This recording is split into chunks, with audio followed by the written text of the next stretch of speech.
this world. Some people do bad things. Make sure she gets in her plane, okay? Some people set them straight. Hey, how you doing? I'm the Lyft driver. What'd you do to that young girl? Knocked on the wrong door tonight, Pops.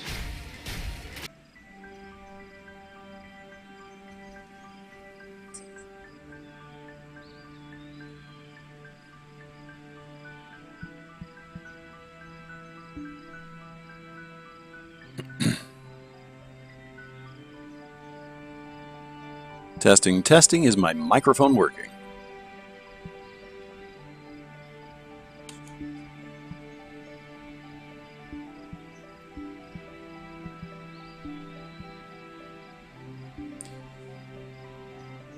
Alright, it is, but I've got a bit of quite a bit of lag, which is interesting between what I'm doing and what the stream is showing. But if anybody does show up, at least you'll be able to hear my sultry tones, I tell you what.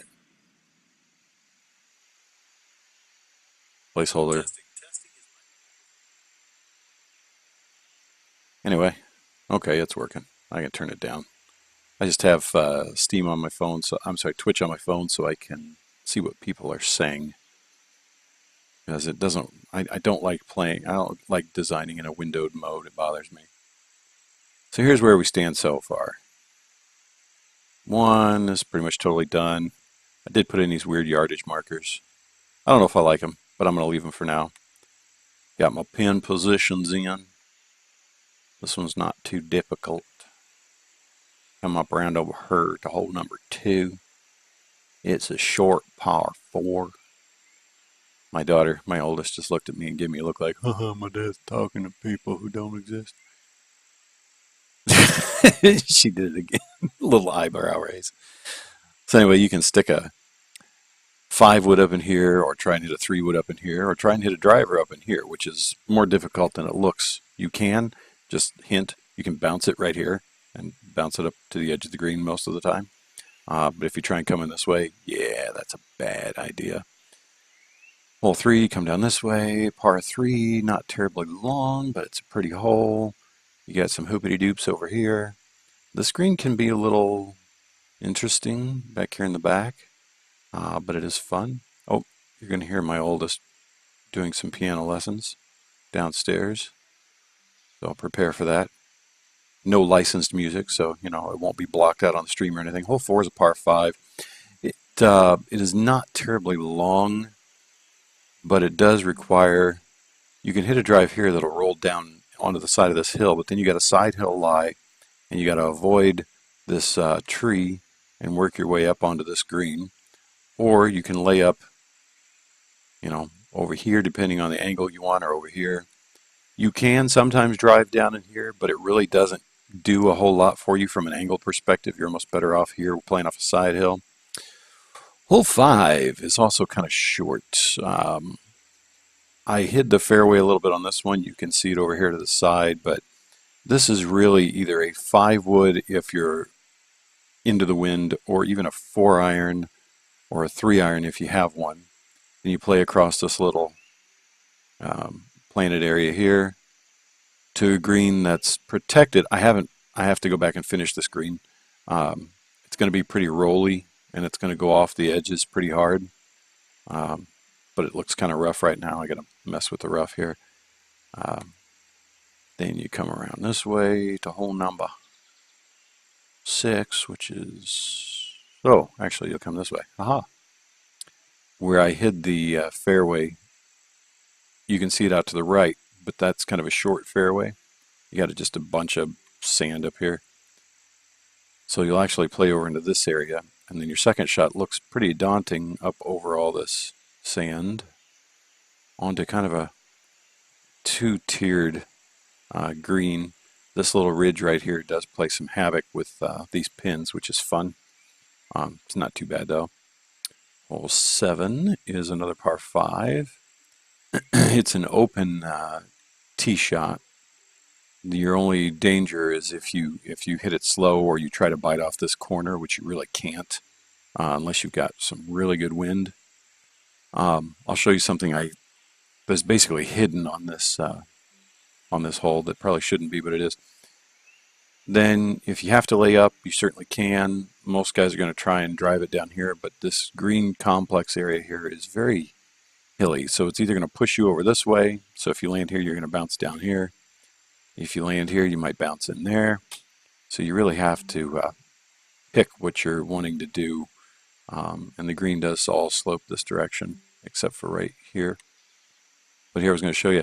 I was messing around. I wanted to do like a wetland area here. And you will probably never see this when you're playing.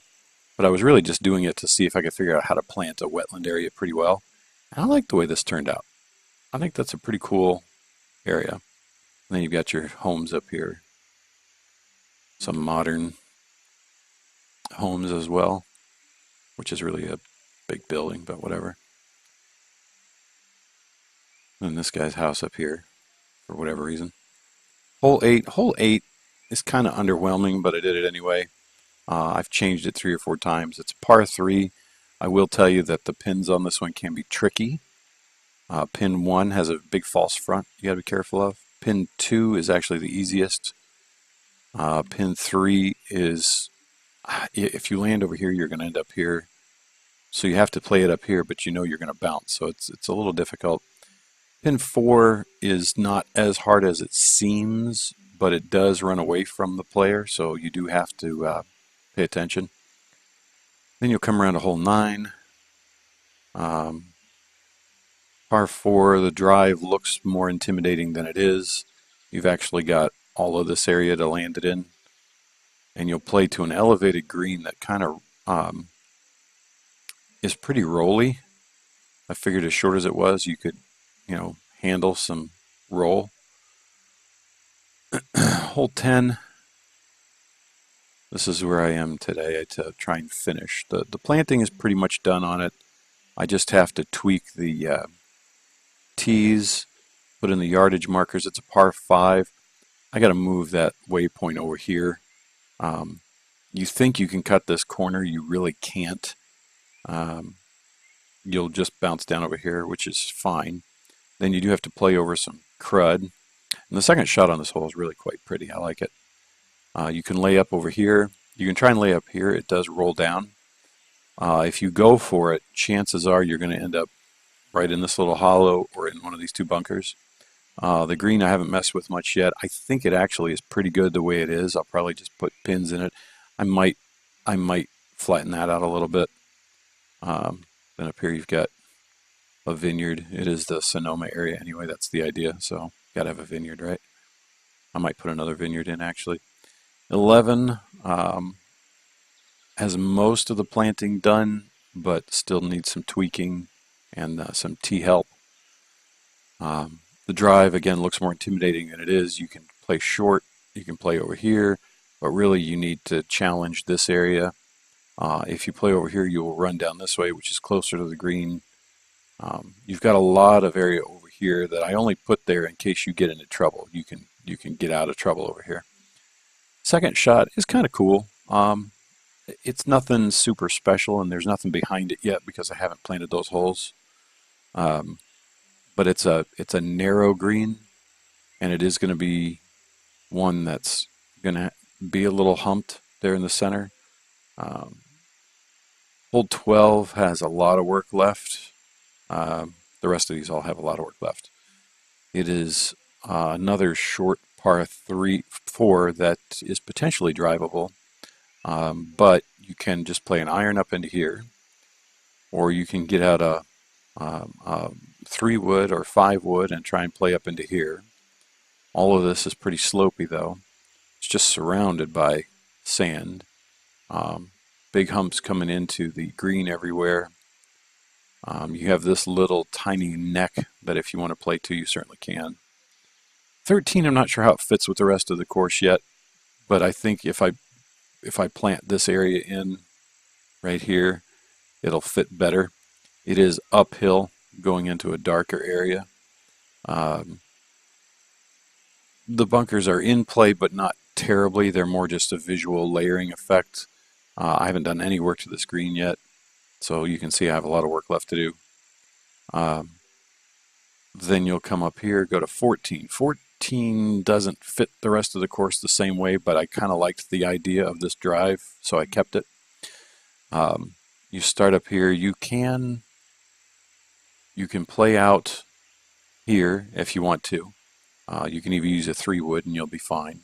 If you use a driver, you really need to challenge this area because of the slope. And then your second shot is going to be into a green that's going to run right to left and back to front pretty significantly. Are the bunkers in play a lot? Not really. Again, it's more of a visual thing. Well, 15. I went with some split fairways here that I didn't need to do, but I did anyway, and I'm still working on it. This area is going to be planted in up to an elevated green here. 16 was just me playing with an idea. But planting on these is going to go pretty quickly. We're going to do some of that as we go today. I almost wanted to have an island green, but in sand. And so that's kind of what the idea of this hole is. It's not really an island, though. You do have room around it, but it all slopes away. This looks like a stock shape. It's not. There is a stock shape in there, but I played with it. It's a long green, but the hole is, 200 to 230 yards, so you do need some space. From there, you'll come around off the front of the green, actually, over to 17, which is a par 5. You can see how much work I have left to do. I'm really kind of nervous, but that's okay. You can play over in here. You can come up around this corner. Again, I split the fairway. Did I have to? No, and I might take it out, but we'll see. Second shot, this area here is going to be all planted in and brushed in here. So you're playing across it. The bunkers, the side bunkers do come into play a little bit if you get off at all. This back one, if you go long, this one's more just to separate the course from the rest of the world. And 18 is a red line. So I'm kind of saving that to know exactly what I want to do when I get there. So now you know where we are in the process, and we have until Sunday, I think. So much to do. Much to do. By the way, I don't test all of the tee positions. I generally find a spot where I know the tee is going to work and I don't have to mess with it too much. So let's oh